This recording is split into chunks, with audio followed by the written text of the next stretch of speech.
तो जैसा कि फ़ाइनल मेडिकल कुछ कैंडिडेट्स के हो चुके हैं और कुछ के अभी बाकी है। कुछ कैंडिडेट्स की अभी इंटरव्यू चल रही है, लेकिन अभी से बहुत सारे कैंडिडेट्स जो है ना, वो जॉइनिंग लेटर के बारे में बहुत ज़्यादा क्वेश्चन मेरे पास आ रहे हैं। जॉइनिंग लेटर के हवाले से बहुत ज़्यादा क्वेश्चंस पूछ रहे हैं। तो आज की जो वीडियो है वो स्पेशली मैंने जॉइनिंग लेटर पर ही इसके हवाले से सारे क्वेश्चंस है, तो वो मैं इंशाल्लाह इस वीडियो में कवर करूँगी। और इसके अलावा जो है ना, वो कैंडिडेट्स क्लास कब स्टार्ट होंगे, ये भी एक क्वेश्चन बहुत आ रहा है।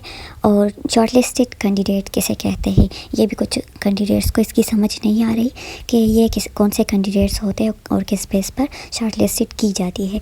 तो इंशाल्लाह ये सब कुछ इस वीडियो में मैं कवर करने वाली हूँ।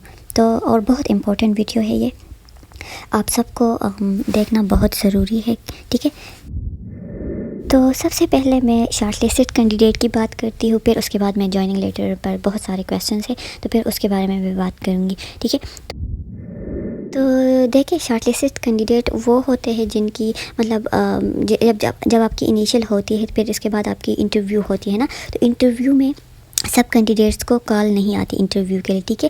तो वो किस बेस पर सेलेक्ट करते हैं, शॉर्टलिस्टेड करते हैं, वो आपकी इनिशियल हो गई, उसमें जो पर्सनालिटी टेस्ट था उसको देखते हैं, मतलब आपकी पूरे ओवरऑल परफॉर्मेंस को देखते हैं। और इसके अलावा एफएससी मार्क्स, मैट्रिक मार्क्स, तो इसको देखते हुए फिर आपको शॉर्टलिस्टेड की जाती है इंटरव्यू के लिए। जब इंटरव्यू के लिए आप सेलेक्ट हो जाते हैं, फिर इंटरव्यू आपकी हो जाती है, फिर आपकी फ़ाइनल मेडिकल होता है, तो उसके बाद फिर फाइनल मेरिट लिस्ट बनती है, तो जिसमें फिर कुछ कैंडिडेट्स को फिर शॉर्टलिस्टेड की जाती है उसके ओवरऑल परफॉर्मेंस पर। उसमें मैट्रिक, एफएससी मार्क्स होगी, इनिशियल पर्सनालिटी, आपकी इंटरव्यू, ठीक है। तो ये सब कुछ उसको देखते हुए फिर आपको शॉर्टलिस्टेड की जाती है और फिर उसके बाद जॉइनिंग लेटर इशू की जाती है, ठीक है।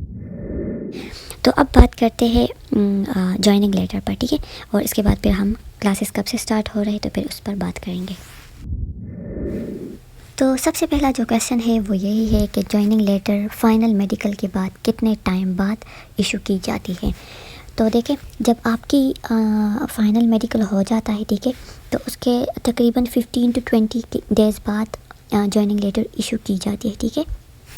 और दूसरा क्वेश्चन फिर ये है कि जॉइनिंग लेटर हमें कौन सी एड्रेस पर मिलेगी, या हमें सीएमएच से रिसीव करना पड़ेगा।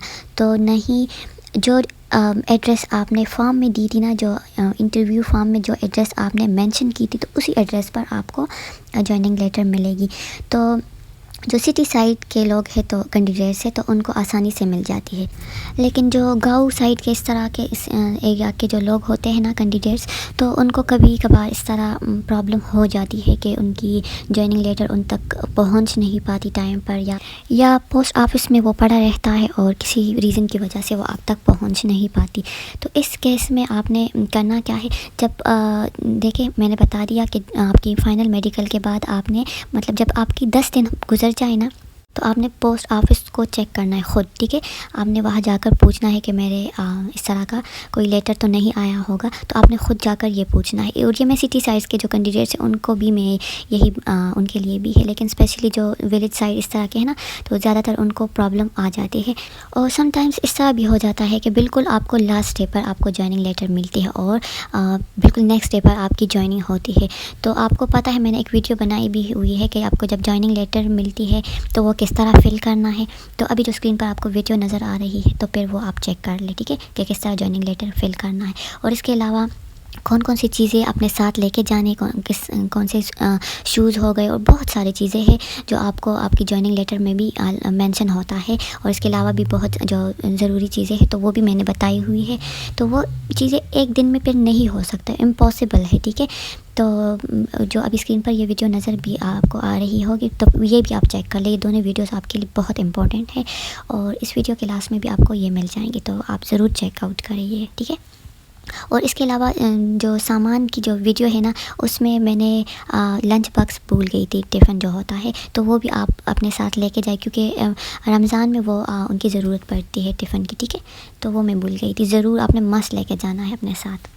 और फिर नेक्स्ट क्वेश्चन है कि जॉइनिंग लेटर मिलने के बाद हमें कितने डेज़ दी जाती है अपने आप को मतलब चीज़ें लेने और पूरा शॉपिंग करने के लिए। तो वैसे तो 1 वीक आपको मिल जाता है अगर टाइम पर आपको जॉइनिंग लेटर मिले तो। फिर नेक्स्ट क्वेश्चन ये है कि जॉइनिंग लेटर सबको एक साथ मिलेगी? तो नहीं, सबको एक साथ नहीं मिलती जॉइनिंग लेटर। तो जिन्होंने फ़ाइनल मेडिकल जिनका सबसे पहला हुआ हो तो उनको सबसे पहले जॉइनिंग लेटर इशू की जाएगी, ठीक है। जिस तरह कराची का सबसे पहला इंटरव्यू पर मेडिकल हुआ था, ठीक है, तो उनको सबसे पहले जॉइनिंग लेटर इशू की जाएगी। तो यहाँ पर मैं बताता चलूँ कि कराची में सबसे पहले इशू की जाएगी, ठीक है। तो मतलब फरवरी से लेकर मार्च तक आपकी ये जॉइनिंग लेटर का जो सिलसिला होता है ना वो शुरू होता है मार्च तक।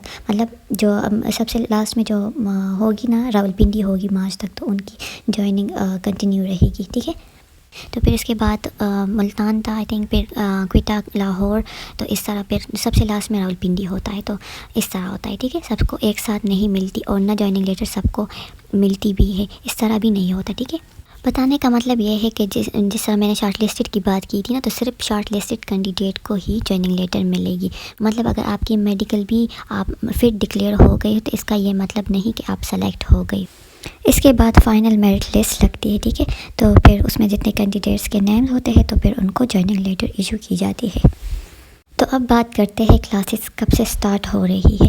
तो जिस तरह जॉइनिंग लेटर आपको इशू की जाती है और फिर आपको जॉइनिंग डेट दी जाती है कि इस दिन पर आपने आना है, आपकी जॉइनिंग है, तो फिर उसी दिन से ही आपकी जो भी आर्मी का रूल्स है वो आप पे अप्लाई होती है और आपको फॉलो करना पड़ता है उसी डे 1 से मतलब। और फिर नेक्स्ट डे से आपकी क्लासेस शुरू हो जाती है, ठीक है। आप कॉलेज जाना स्टार्ट कर देते हैं, आप मेस में रहते हैं और फिर वहीं से आपको कॉलेज जाना पड़ता है, ठीक हो गया। और इसके अलावा अगर आपको श्योरिटी बॉन्ड के बारे में जानना है कि यू क्यों साइन करना पड़ता है, जब आपको जॉइनिंग लेटर मिलती है ना तो इसमें एक बॉन्ड भी होता है जो आपको साइन करना पड़ता है। तो इस वीडियो में सब कुछ मैंने बताया हुआ है और ये भी बताया हुआ है कि अगर आर्मी को आप बीच में जोड़ना चाहे तो फिर क्या होगा। तो बहुत डिटेल में मैंने ये वीडियो बनाई हुई है, तो आप चेकआउट कर सकते हैं। तो बस मेरा ख़्याल से जितने भी क्वेश्चंस थे वो इस वीडियो में कवर हो चुके होंगे और मेरा उम्मीद है ये आपके लिए बहुत हेल्पफुल वीडियो होगी। शुक्रिया।